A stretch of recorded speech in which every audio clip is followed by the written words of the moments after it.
दोस्तों, इस संपूर्ण चाणक्य परिवार की ओर से मैं सौरभ व्यास आज आपके लिए लेके आया हूं एक और भर्ती परीक्षा का नोटिफिकेशन। हाँ दोस्तों, एक और भर्ती परीक्षा का नोटिफिकेशन। ये नोटिफिकेशन है बेटा यूपीएससी का, यूनियन पब्लिक सर्विस कमीशन ने एनडीए नेशनल डिफेंस एकेडमी और आईएनएसी नवल एकेडमी के लिए जो है अपना नोटिफिकेशन जो है बेटा जारी कर दिया है। और फॉर्म भरने की जो डेट है वहां से लगाकर मोड ऑफ एग्जामिनेशन, कौन कौन एलिजिबल है, कौन कौन इस फॉर्म को भर सकता है, सिटीजनशिप क्या होनी चाहिए, ठीक है, क्वालिफिकेशन क्या होनी चाहिए, एज रिलैक्सेशन क्या है, इन सब पॉइंटों पर अपन आज डिस्कस करने वाले हैं। तो आपके लिए जो डिफेंस से जुड़ना चाहता है उसके लिए एक और बड़ी खुशखबरी है कि एनडीए और इंडियन नवल एकेडमी आईएनएसी की जो है क्या आ गई है, नोटिफिकेशन आ गई है। अब बात करते हैं कि फॉर्म जो है कब से फिलअप होना शुरू होगा। तो फॉर्म जो है बेटा ऑलरेडी 11 जनवरी से भरना शुरू हो गया है। फॉर्म जो है बेटा 11 जनवरी से भरना शुरू हो गया है। तो ओपनिंग डेट की अगर मैं बात करूं तो वो क्या है, 11 जनवरी 2021, ठीक है।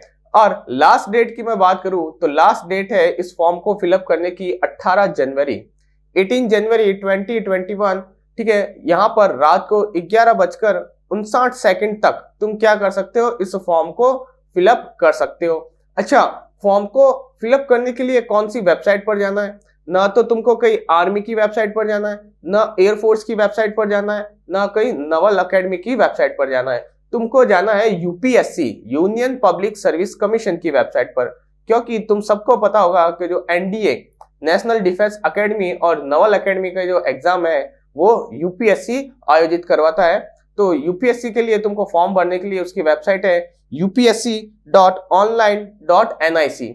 इस वेबसाइट पर जाना है और ऑनलाइन मोड के थ्रू तुमको एग्जाम क्या करना है, एग्जाम के लिए फॉर्म को फिलअप करना है बेटा।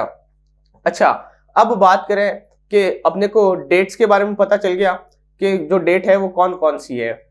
रिसिप्ट कलेक्ट करने की जो डेट है यूपीएससी की वेबसाइट से, यूपीएससी की वेबसाइट से तुम रिसिप्ट कलेक्ट कर सकते हो 19 जनवरी तक, वो भी शाम को 6 बजे तक। मैं अभी बता रहा हूँ जो पेमेंट रिसिप्ट है वो पेमेंट रिसिप्ट तुम 19 जनवरी शाम को 6 बजे तक यूपीएससी की वेबसाइट से क्या कर सकते हो, डाउनलोड कर सकते हो। अच्छा, अब फीस की बात करते हैं और जो किस मोड से अपन फीस को क्या करवा सकते हैं, डिपॉजिट करवा सकते हैं, उसके बारे में भी थोड़ी डिटेल में डिस्कस कर लेते हैं। तो बेटा अगर कोई एससी तथा एसटी कैंडिडेट है उसके लिए, या फिर फिजिकल हैंडीकैप है उसके लिए किसी टाइप की कोई फीस यहाँ नहीं लगेगी। और जनरल और ओबीसी कैंडिडेट के लिए जो है मात्र 100 रुपए, ठीक है, ओनली 100 रुपीज जो है वो क्या है, एग्जामिनेशन फीस है। अच्छा, केवल कितनी है, 100 रुपीज एग्जामिनेशन फीस है।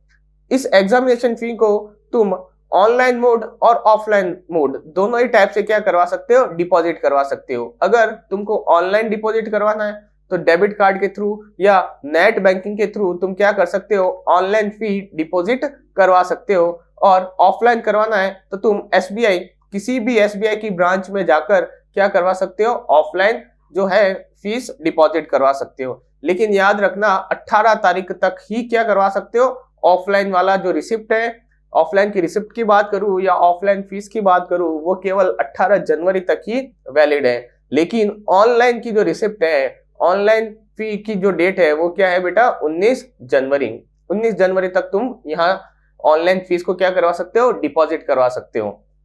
तो बेटा यहां से अपने को पता चला कि स्टार्टिंग डेट क्या है, क्लोजिंग डेट क्या है। और उसके बाद में बात करूं विड्रॉल, फॉर्म जो है विड्रॉल करने की डेट की मैं बात करूं तो बेटा फॉर्म जो है विड्रॉल करने की डेट वो है 27 जनवरी।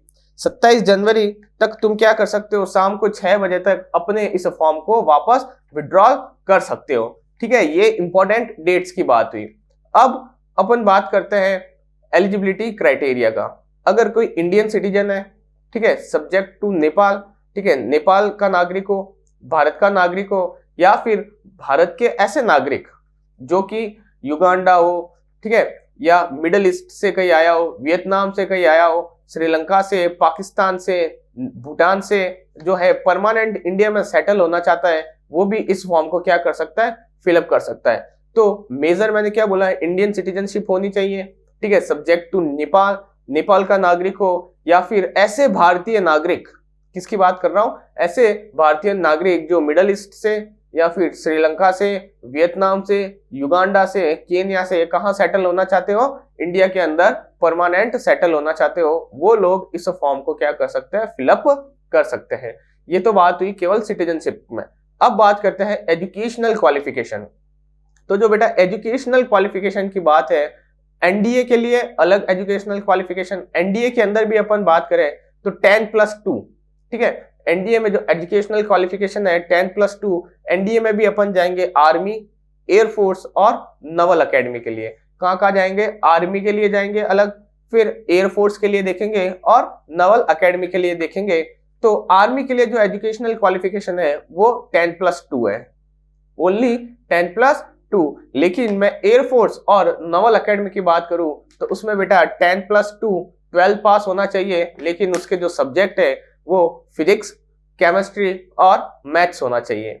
जो कौन कौन से एयरफोर्स के लिए और नवल एकेडमी के लिए मैं बात करूं तो उसके लिए फिजिक्स, केमिस्ट्री और मैथमेटिक्स कंपलसरी है, लेकिन आर्मी के लिए जो है ये कंपलसरी नहीं है, आर्मी के लिए 10+2 होना चाहिए। ये आया बात समझ में। अब वैकेंट सीट की बात कर लेते हैं, जो टोटल वैकेंसी है वो कितने नंबर ऑफ पोस्ट के लिए आई है।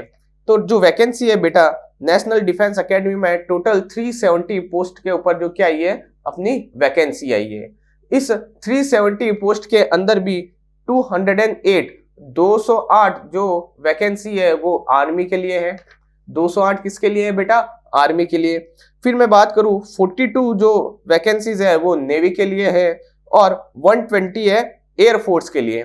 120 किसके लिए है, एयरफोर्स के लिए। और इसके अंदर भी जो 28 पोस्ट है वो इंक्लूड है ग्राउंड ड्यूटीज के लिए। आई बात समझ में। जो एयरफोर्स की 120 सीट्स है उस 120 सीट्स के अंदर 28 सीट्स जो है वो किसके लिए, ग्राउंड ड्यूटी के लिए उसके अंदर इंक्लूड है। तो बात करी मैंने national defence academy NDA, NDA के लिए जो total number of vacant seats है वो कितनी है, 370, जिसके अंदर 208 208 आर्मी के लिए, 42 नेवी के लिए और 120 है एयरफोर्स के लिए।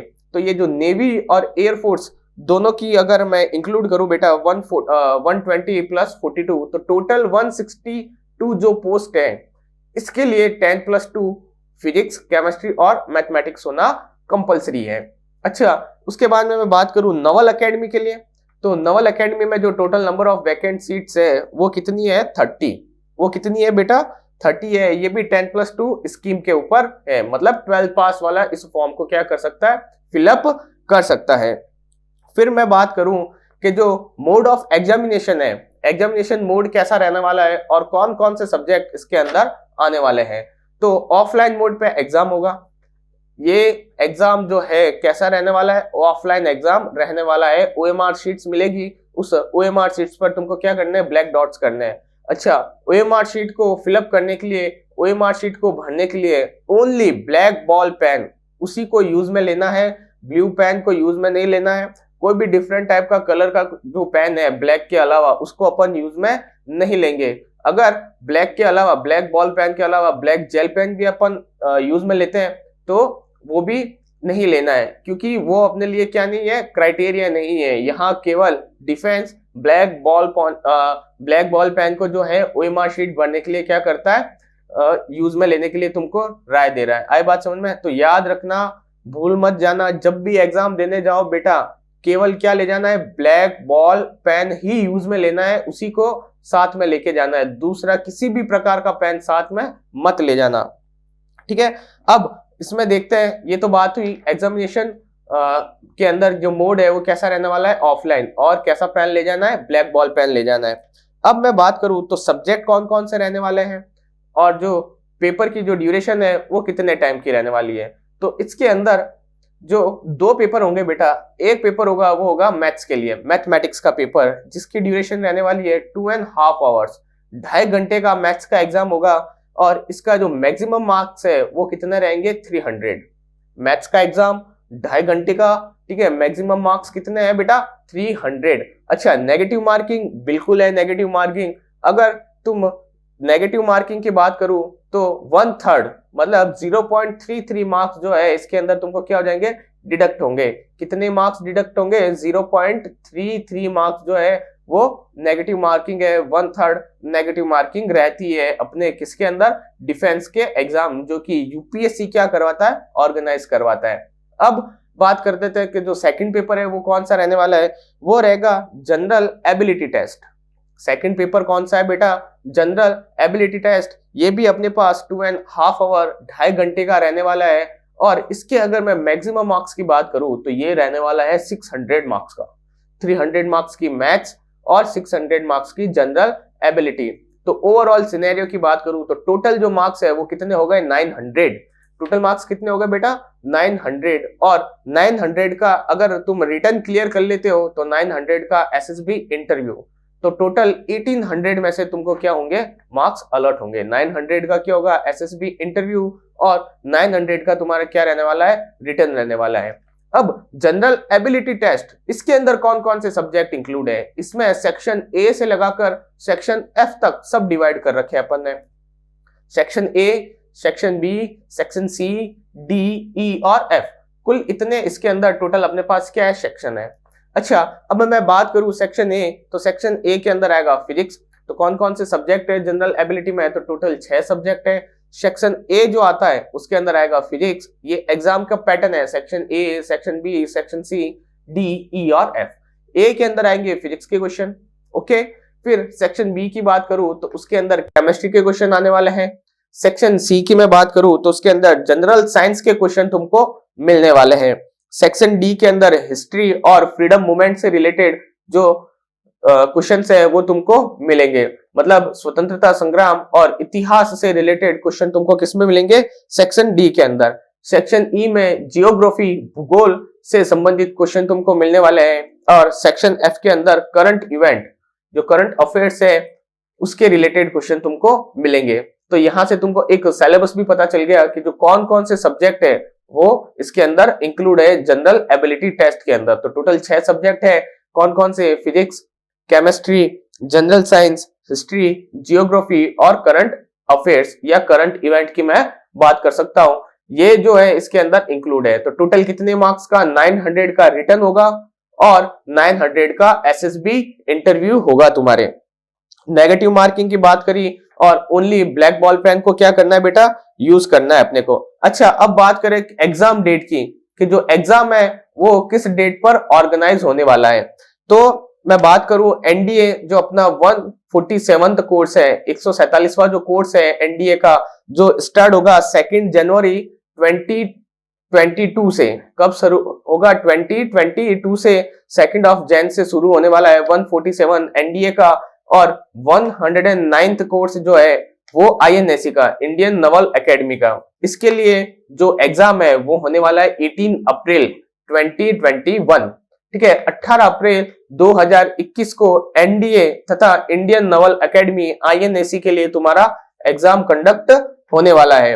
एग्जाम कंडक्ट जो है टोटल 41 डिफरेंट सिटीज के अंदर होगा। वो तुम यूपीएससी की वेबसाइट, जिसका लिंक, नोटिफिकेशन का लिंक वीडियो के डिस्क्रिप्शन में हमने दे रखा है, वहां से डाउनलोड करके कौन कौन सी सिटीज है जहां एग्जामिनेशन सेंटर है वहां से तुम देख सकते हो।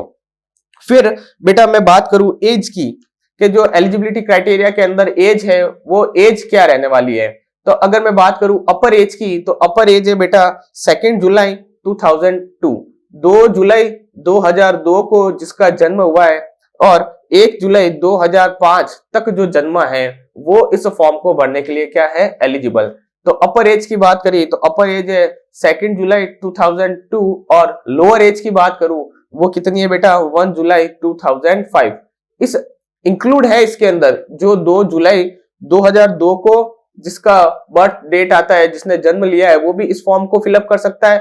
और जो कैंडिडेट 1 जुलाई 2005 को बर्थ लिया है वो भी क्या कर सकता है, इस फॉर्म को फिलअप कर सकता है। 1 जुलाई 2005 मतलब 2 जुलाई वाला, जिसका 2 जुलाई 2005 को जिसका बर्थ हुआ है वो इस फॉर्म को फिलअप नहीं कर सकता। और 1 जुलाई 2002 जिसका जन्म है वो भी इस फॉर्म को फिलअप नहीं कर सकता। ये एज के रिगार्डिंग अपन ने बात की, आई बात समझ में। अच्छा, रिजल्ट की बात कर लेते हैं। एग्जाम तो 18 अप्रैल को हो ही रहा है, तो रिजल्ट कब आएगा। रिजल्ट जो है वो यूपीएससी ने बताया है कि जून 2021 जून के मंथ में कभी भी वो रिजल्ट को क्या कर सकता है, पब्लिश कर सकता है। और एसएसबी इंटरव्यू की बात करें तो एसएसबी इंटरव्यू जो है तुम्हारे अगस्त और सितंबर 2021 या तो फिर अगस्त मंथ के अंदर या फिर सितंबर के अंदर कभी भी तुम्हारा एसएसबी इंटरव्यू हो सकता है। तो ये थी कुछ इंपॉर्टेंट डिटेल्स इस कंप्लीट रिक्रूटमेंट प्रोसेस से। तो अभी मैं फिर से तुमको बता दूं, एनडीए और नवल एकेडमी दोनों के लिए टोटल कितनी वैकेंसी है, टोटल 400 वैकेंसी है। टोटल कितनी है, 400। 370 जो है वो किसके लिए है बेटा, एनडीए, और 30 आई है किसके अंदर, नवल एकेडमी के लिए।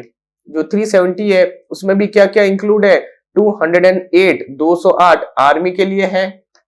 और बात करूं मैं किसके लिए, नेवी के लिए, तो फिर मैं बात करूं नेवी के लिए तो 42 नेवी के लिए और 120 किसके लिए है, एयरफोर्स के लिए। आई बात समझ में। तो ये कंप्लीट मेरा क्या था, एक रिक्रूटमेंट प्रोसेस। अच्छा, अब आप बात करोगे हाइट और बॉडी मास इंडेक्स की। तो हाइट और बॉडी मास इंडेक्स का जो कंप्लीट सिनेरियो है वो भी जो नोटिफिकेशन है उसमें ब्रीफ के अंदर दे रखा है, ठीक है। पोस्ट के बारे में दे रखा है, सैलरी स्कीम के बारे में दे रखा है। तो कंप्लीट जो नोटिफिकेशन का लिंक है बेटा हम वीडियो के डिस्क्रिप्शन में डाल रहे हैं, जहां से तुम नोटिफिकेशन को डाउनलोड करके जो रिमेनिंग इंफॉर्मेशन है तुम अपने लेवल पे क्या कर सकते हो, कलेक्ट कर सकते हो। एनडीए के रिगार्डिंग जो मेजर इंफॉर्मेशन थी वो मैंने आप लोगों को प्रोवाइड करवा दी है। आई बात समझ में। अब किसी टाइप का कोई इसके अंदर तुमको क्या नहीं रहना चाहिए, भ्रम नहीं रहना चाहिए। आई बात समझ में। तो अगर आप एनडीए की तैयारी करके और जल्दी अपना सिलेक्शन इंश्योर करना चाहते हैं तो चाणक्य परिवार आपकी सहायता करने के लिए तत्पर है। तो चाणक्य परिवार में आज से ही हमने क्या करा है, एनडीए का कोर्स शुरू कर रहा है। और इस एनडीए के कोर्स में तुमको एसएसबी तक की जो है प्रिपरेशन चाणक्य परिवार अच्छे से करवाता है। तो आज ही अपनी तैयारी को 4 चांद लगाने के लिए चाणक्य परिवार की ऐप को प्ले स्टोर से डाउनलोड करें। यूट्यूब पे जाकर जो हमारा चैनल है उस चैनल को सब्सक्राइब करें ताकि जो अपडेट्स है वो रेगुलरली आपको प्रोवाइड होती रहे। Okay student, thank you all of you.